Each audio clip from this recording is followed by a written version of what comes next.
ओम सर्वमंगल मांगल्ये शिवे सर्वार्थ साधिके शरणे त्र्यंबके गौरी नारायणी नमोस्तुते। जय माता दी। दोस्तों, माता रानी आप सबकी मनोकामनाएं पूर्ण करें। आज गुप्त नवरात्रि के चौथे दिन की व्रत कथा का श्रवण करने जा रहे हैं, जो कि माँ भुवनेश्वरी को समर्पित होता है। माँ भुवनेश्वरी को 10 महाविद्याओं में चतुर्थ स्थान प्राप्त है। माँ भुवनेश्वरी ही संपूर्ण जगत का पालन पोषण करती हैं और उन्हें जगतधात्री भी कहा जाता है। माँ भुवनेश्वरी को संसार भर के यश और ऐश्वर्य की देवी माना जाता है। भुवनेश्वरी आदिशक्ति का स्वरूप है। इसी रूप में माँ ने त्रिदेवों को दर्शन दिए थे। माँ भुवनेश्वरी को 10 विद्याओं में चतुर्थ स्थान पर पूजा जाता है। पौराणिक मान्यता के अनुसार माँ भुवनेश्वरी ही संपूर्ण जगत का लालन पालन करती हैं। उन्हें जगतधात्री इसीलिए कहा जाता है। माँ भुवनेश्वरी 14 भुवनों की स्वामिनी हैं और माँ को भगवान शिव की सखी माना गया है। माता भुवनेश्वरी की पूजा लाल रंग के पुष्प, नैवेद्य, चंदन, कुमकुम, रुद्राक्ष की माला, सिंदूर, फल आदि से पंचोपचार, षोडशोपचार जैसे आपके पास समय सामग्री है पूजन करना चाहिए। पूजन के बाद कथा का श्रवण करना चाहिए और माँ भुवनेश्वरी की कथा सुनने के बाद आरती, प्रसाद, नैवेद्य सब में वितरित करना चाहिए। तो प्रिय भक्तजनों, माता भुवनेश्वरी की जो भी भक्तजन सच्चे मन से, सच्चे भाव से, हृदय से जो पूजन करता है, उसकी मनोकामनाएं अवश्य पूर्ण होती हैं।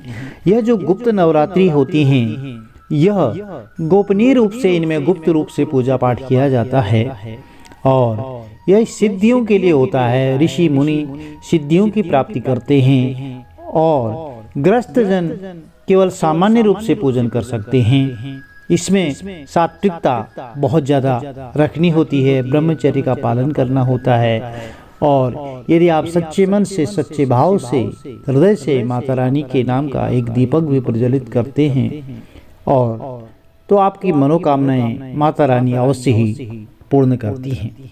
चलिए माता भुवनेश्वरी की व्रत कथा श्रवण करते हैं। पौराणिक कथा के अनुसार काल की शुरुआत में ब्रह्मा, विष्णु और रुद्र जगत की संरचना प्रारंभ कर रहे थे। एक उड़ता हुआ रथ उनके सामने आया और एक आवाज ने उन्हें रथ में बैठने का आदेश दिया। जैसे ही त्रिदेव रथ में बैठे तो यह मन की गति से उड़ने लगा और उन्हें एक अजीब से स्थान पर लेकर गया। यह स्थान असल में रत्नों का द्वीप था, जिसके चारों तरफ अमृत का सागर और मनमोहक आकर्षक जंगल थे। जैसे ही त्रिदेव रथ के बाहर उतरे, वह स्त्री स्वरूप में बदल गए। उन्होंने उस द्वीप का अच्छी तरह मुआयना किया। वहां उन्हें एक शहर मिला। उस शहर के चारों तरफ सुरक्षा की 9 परतें थी और इस शहर की सुरक्षा उग्र स्वभाव के भैरव, क्षेत्रपाल, मातृका और दिग्पाल कर रहे थे। जैसे ही वह शहर के अंदर गए तो शहर का सौंदर्य और विकास देख करके मंत्रमुग्ध हो गए। आखिरकार वे शहर के अंदर स्थित मुख्य राजमहल में पहुंचे, जिसका नाम चिंतामणि ग्रह था और जिसकी सुरक्षा योगिनियां कर रही थी। यह शहर श्रीपुर था। देवी भुवनेश्वर की राजधानी जो मणिद्वीप की रानी थी, जैसे ही त्रिदेव महल के अंदर पहुंचे, उन्हें देवी भुवनेश्वरी के दर्शन हुए और उनकी छटा लाल रंग की थी। उनकी 3 आंखें, 4 हाथ थे। उन्होंने लाल रंग के आभूषण पहने हुए थे। उनके शरीर पर लाल चंदन का लेप लगा था और उन्होंने लाल कमल की माला पहनी थी। बाएं हाथ में उन्होंने अंकुश और पाश पकड़ा था। दाहिने हाथ से वो अभय और वरदा मुद्रा दिखाई दे रही थी। उनका मुकुट अर्धचंद्र रूपी मणि द्वारा सुसज्जित था। वह त्र्यंबक भैरव की बाई गोद में बैठी थी और जो श्वेत वर्ण के थे। उन्होंने श्वेत वस्त्र पहने थे। उनके बाल उलझे हुए थे। उनके सर के ऊपर भी अर्धचंद्र और गंगा नदी थी। उनके 5 चेहरे थे। हर एक चेहरे में 3 आंखें थी। उनके 4 हाथ थे। उन्होंने त्रिशूल, फरसे लेने के साथ वरदा और अभय मुद्रा भी प्रदर्शित की हुई थी। देवी भुवनेश्वरी और त्र्यंबक भैरव पंच प्रेत आसन पर विराजमान थी। पंच प्रेतासन वह सिंहासन होता है जिसमें परम शिवा गद्दी के रूप में और 5 पैरों के स्थान पर सदा शिव, ईश्वर, रुद्र, विष्णु और ब्रह्मा स्थापित हैं। इन सब की सेवा में अनेक योगिनियां थी और इनमें से कुछ पंखा डोल रही थी, कुछ कपूर डालकर पान के पत्ते समर्पित कर रही थी, कुछ नए शीशे पकड़ी हुई थी, कुछ घी, शहद और नारियल पानी समर्पित कर रही थी, कुछ माता के बाल का श्रृंगार करने के लिए तैयार थी, तो कुछ देवी के मनोरंजन के लिए नृत्य और गायन में लिप्त थी। तो त्रिदेव ने वहां पर असंख्य ब्रह्मांड देखे, हर ब्रह्मांड में उनकी ही तरह के त्रिदेव थे। यह सब उन्होंने माता भुवनेश्वरी के पैरों के नाखून में ही देख लिया। कुछ ब्रह्मांड ब्रह्मा द्वारा बनाए जा रहे थे, कुछ विष्णु द्वारा पाले जा रहे थे और कुछ रुद्र द्वारा संहारित किए जा रहे थे। त्र्यंबक ब्रह्म की इच्छा शक्ति द्वारा उत्पन्न भुवनेश्वरी ने त्र्यंबक के 3 रूप बनाए, ब्रह्मा, विष्णु और रुद्र। इस तरह त्रिदेव त्र्यंबक के ही 3 रूप हैं। तत्पश्चात देवी भुवनेश्वरी ने अपनी शक्तियां त्रिदेव को प्रदान की और ब्रह्म के लिए देवी सरस्वती, विष्णु के लिए देवी लक्ष्मी और रुद्र के लिए देवी काली का निर्माण किया।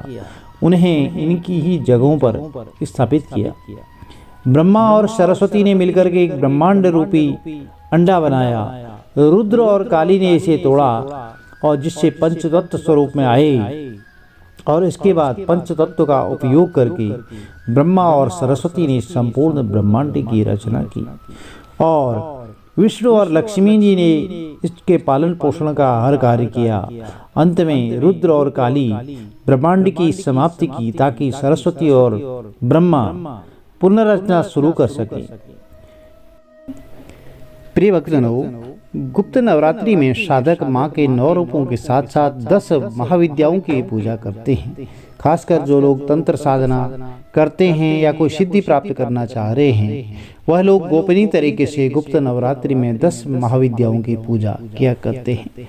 गुप्त नवरात्रि के चतुर्थ दिन माँ भुवनेश्वरी की पूजा की जाती है। जो आपने कथा सुनी और यदि कथा आपको अच्छी लगी तो चैनल को लाइक कीजिए, शेयर कीजिए, सब्सक्राइब कीजिए, साथ में बेल आइकन अवश्य प्रेस कर दीजिए जिससे कि आने वाली वीडियोज की नोटिफिकेशन आपको ठीक समय पर मिलती रहे। माँ भुवनेश्वरी की पूजा करने से आपके सारे मनोरथ सिद्ध हो जाएंगे, पूर्ण होंगे और आपके ऊपर माँ भुवनेश्वरी की देवी की असीम कृपा हमेशा बनी रहेगी। माँ भुवनेश्वरी की साधना करने से मनुष्य को ज्ञान, धन, सम्मान, प्रतिष्ठा की प्राप्ति होती है। तो कमेंट में जय माता दी लिख करके माता रानी के दरबार में अपनी उपस्थिति जरूर लगाएं। जय माता दी। माता रानी आप सबकी मनोकामनाएं पूर्ण करें। आपका दिन शुभ हो।